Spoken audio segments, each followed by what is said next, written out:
हम भी नहीं जानते थे कि तो ये हमसे बोले ना शुरू शुरू में कि मेरी बेटी की शादी तो नहीं अभी को बहुत अच्छे से हेल्प किए। आप उसके बाद क्या हुआ कि हाँ तो इनका हेल्प मतलब सोचो पैसा ठीक दिए थे। हमको लगा कि वाकई में किसी के पास मजबूरी है और आज भी ये कहते हैं अगर किसी के पास मजबूरी होता है तो हम फी नहीं लेते हैं और किसी को दिक्कत होता है तो उसको अपने तरफ से कुछ भी दे देते हैं।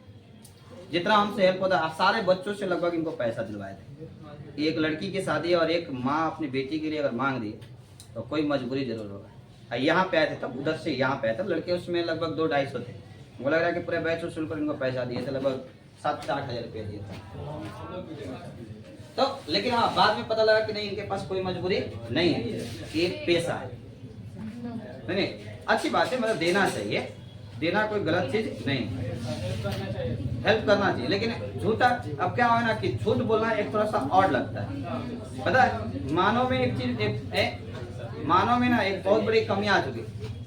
ये एक छोटी सी बताते थे लोग कि अभी ऐसा समय चल रहा है ना कि झूठ किसी को पसंद नहीं है। मतलब एक सच्चाई घटना है कि झूठ किसी को पसंद नहीं लेकिन सब लोग झूठी बोलना पसंद करते हैं। ये कहता है कि ये वो दुनिया है जहाँ झूठ किसी को पसंद नहीं है लेकिन रियल बात ये है कि सब लोग झूठ ही बोलते हैं।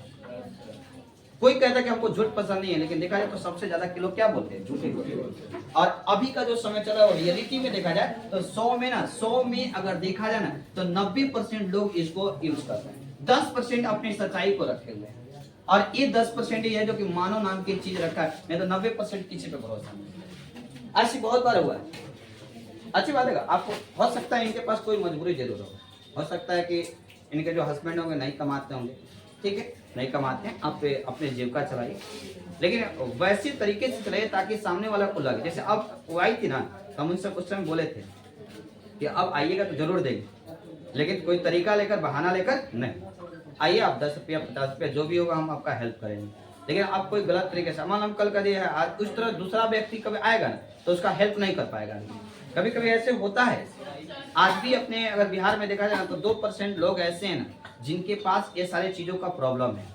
मान लो कि कोई महिला है तो उसके पास कोई अचानक जैसे एक लड़की अभी मेरे पास पढ़ती है हबीबनगर यहाँ ना, उसको 2 साल से हम फ्री में पढ़ाते हैं, 2 साल हो गया उसको पढ़ाते हैं। और एक लड़का है उसको पढ़ाते हैं, वो क्या हुआ कि उसके पास रियल में प्रॉब्लम वो नहीं आ रही थी पढ़ने के लिए। और शायद तुम्हारे साथ भी एक लड़की आ रही थी ना, हम बोले थे पूछो यहाँ पे बैठी थी, हम क्या बोले थे, क्या थे हम बोले थे कि जाओ अगर उसके पास रियल में दिक्कत है तो हम पैसा नहीं देंगे लेकिन उसकी पढ़ाई नहीं रुकनी चाहिए। ये हमारी वो संस्था है कि यहाँ पे हम वैसे लड़कों को पढ़ाएं जिसके पास एकदम रियल में दिक्कत है। एक लड़की पढ़ती है, 7 बहनें, 7 बहन, उसकी एक पिताजी का मम्मी बीमार है, उसकी मम्मी बीमार है तो वो मेरे पास नहीं आ रही थी पढ़ने के लिए, क्या तो पैसा की प्रॉब्लम है। तो पैसा की प्रॉब्लम है तो हम बोले ना कि हम पैसे ये लोग नहीं आता है ना तो साथ में कोई रहता तो हम पूछते हैं तो लड़कियां क्यों नहीं आ रही, तो बोले कि सर वो इसलिए नहीं आ रहे ना कि पैसा की प्रॉब्लम है और पैसा की वजह से वो पढ़ने नहीं आ रही है। हम क्या किए कि उसको बोले कि वो जब तक यहाँ पे पढ़ेगी या जब तक पढ़ाई करना चाहती है हम कराएंगे उसको, उसकी पढ़ाई कराएंगे। तो देखो पैसा मायने नहीं रखता है और लाइफ में मेरे हम कोई मतलब ज्यादा हम लोग रईस भी नहीं है लेकिन इतना तो जरूर है कि किसी बच्चा को ज्यादा नहीं तो कम से कम पढ़ने लायक तो हेल्प कर ही सकता है। अगर किसी लड़का या लड़की के पास दिक्कत होगा और पैसा की वजह से नहीं पढ़ता होगा ना तो पूरे सीमान में वो 2 साल पढ़ेगा, 2 साल उसको खर्च हम दे देंगे लेकिन हम पढ़ने वाला होगा तो अभी नहीं कि आया केवल फॉर्मेलिटी को निभाया कि हम आ रहे हैं और जा रहे हैं, वैसे बच्चों को नहीं पढ़ाएंगे। अगर वो रियल में चाहता है कि नहीं हम पढ़ेंगे, हमारे पास प्रॉब्लम है, हम पढ़ना चाहते तो उसको हम सारा चारों कोचिंग का खर्च दे देंगे, उसको आने जाने का अगर दिक्कत होगा तो आने जाने का दे देंगे, जितना किताब होता है हम सब दे देंगे। लेकिन वैसा लड़का और लड़की होना चाहिए। अगर आपके संपर्क में ऐसा हो तो आप जरूर बुलाइएगा। जैसे ये लड़की आई थी ना तो उसके एक लड़की थी तो उसके पास प्रॉब्लम था तो हम इन लोग से बोले थे कि उस लड़की को बुला कर ला, अगर उसको दिक्कत है तो उसको 1 भी रुपया नहीं लगेगा, हम पूरे 2 साल उसको पढ़ाएंगे। 2 साल की बात कहते जब तक, और उसके बावजूद भी अगर कोई लड़की चाहती है कि नहीं मेरे पास दिक्कत है हम पढ़ना चाहते हैं तो उसको पढ़ाने की मेरी जिम्मेदारी रहती है। अरे मान लो कि मेरे पास टोटल 3-4 संस्था चलाते हैं, 1000 बच्चे पढ़ाते हैं, नॉर्मल बताते हैं 1000 से टोटल बच्चे 1200 प्लस बच्चे होंगे मेरे पास। अगर 1200 में अगर मान लो 100 बच्चा पैसा नहीं देता 1100 देगा, 1100 से भी तो अपना काम चल सकता है, 100 बच्चे को लाइफ तो बन सकता है ना।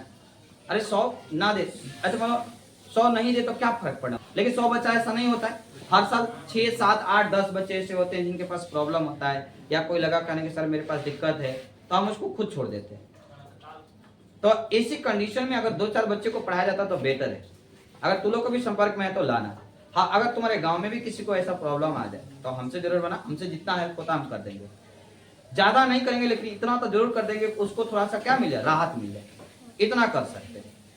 और ईश्वर ने कम से कम इतना तो हुनर दे ही दिया है कि किसी का हेल्प करने के लिए कहीं पे आदमी खड़ा हो सकता है।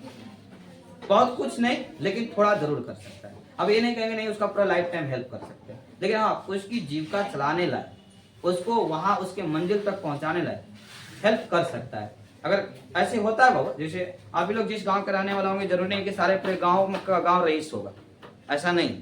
हर गांव में कोई खूब गरीब भी होगा तो कोई खूब अमीर भी होगा। तो जो अमीर है उसके लिए कोई दिक्कत नहीं, लेकिन जो गरीब है उसके पास दिक्कत है। बहुत सारे ऐसे बच्चे होते हैं ना जो पढ़ने में अच्छे होते हैं, लेकिन कुछ मजबूरियां ऐसी होती है ना उसकी पढ़ाई छुड़वा देती है।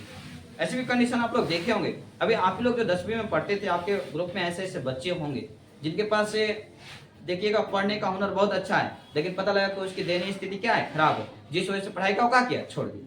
तो वैसे अगर बच्चों को अगर हम पढ़ा देते हैं या आप उसको यहाँ तक बुला कर लाते हैं तो आपका भी एहसान नहीं भूलेगा। देखिए रास्ताएं तो अच्छे पकड़ लेगा। देखो अगर अपने घर में और अपने परिवार में अगर आप चाहते हैं कि मेरा परिवार और मेरा घर या मेरे मोहल्ला डेवलप करे, तो सबसे पहले आपको एजुकेशन और स्ट्रॉन्ग करना होगा। आपके पास जितना ज्यादा एजुकेशन रहेगा, समझो उतना ही ज्यादा आपका घर परिवार या आपका जो भी मोहल्ला हो उतना ही ज्यादा विकसित करेगा।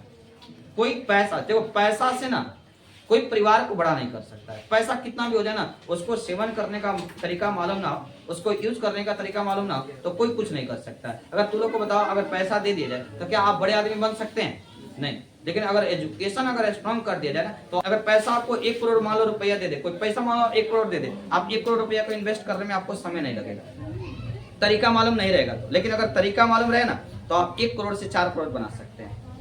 तो सबसे अच्छा वो तरीका आएगा कहां से? केवल एजुकेशन पावर से। ये अगर आपके पास स्ट्रॉन्ग है तो आपके पास 1 रुपया भी नहीं है ना, तो भी आप बहुत कुछ कर सकते हैं। कर सकते कि नहीं कर सकते? अगर कोई लड़का लड़की अच्छे से पढ़ लिया तो क्या जरूरत है उसको पैसा के लिए? उसके पास तो ऑलरेडी पैसा उसके पास दिमाग में ही, क्यों जहां पे अपना तरीका अपनाएगा वहीं से पैसा कमाना शुरू कर देगा। किसी पूंजी की जरूरत नहीं होती। इसलिए मन लगा के तुम लोग पढ़ो, आने वाला समय में यही काम करेगा। क्वेश्चन